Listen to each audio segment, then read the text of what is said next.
મિત્રો, આ દુનિયામાં એક દેશ એવો છે જ્યાં સ્વચ્છ પાણીની ખૂબ જ અછત હોવા છતાં આ દેશ દરરોજ લાખો લીટર મીઠા પાણીનું ઉત્પાદન કરીને કમાલ કરી રહ્યો છે. આ દેશ એટલે સાઉદી અરેબિયા. કુદરતી નદીઓ, ઓછો વરસાદ અને સતત ઘટતો ભૂગર્ભ જળ ધરાવતો દેશ આજે વિશ્વનો સૌથી મોટો મીઠા પાણીનો ઉત્પાદક દેશ બન્યો છે. મિત્રો, વાસ્તવમાં સાઉદી અરેબિયા વિશાળ દરિયા કિનારો ધરાવે છે અને આ દરિયા કિનારાએ તેને જળ સંશોધનમાં વૈશ્વિક નેતા બનાવ્યું છે.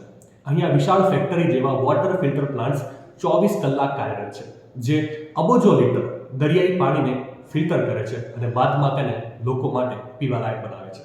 એક અંદાજ મુજબ સાઉદી અરેબિયા એકલા વિશ્વની કુલ ફિલ્ટર ક્ષમતાના આશરે 20%નું સંચાલન કરે છે. આ દેશમાં ભાગ્યે જ 100 થી 200 મિલીમીટર વરસાદ પડે છે અને પરિણામે તાપમાન 50 ડિગ્રી સેલ્સિયસ સુધી પહોંચી જાય છે. તેમ છતાં આ દેશ દુનિયાનો સૌથી મોટો મીઠા પાણીનો ઉત્પાદક દેશ છે.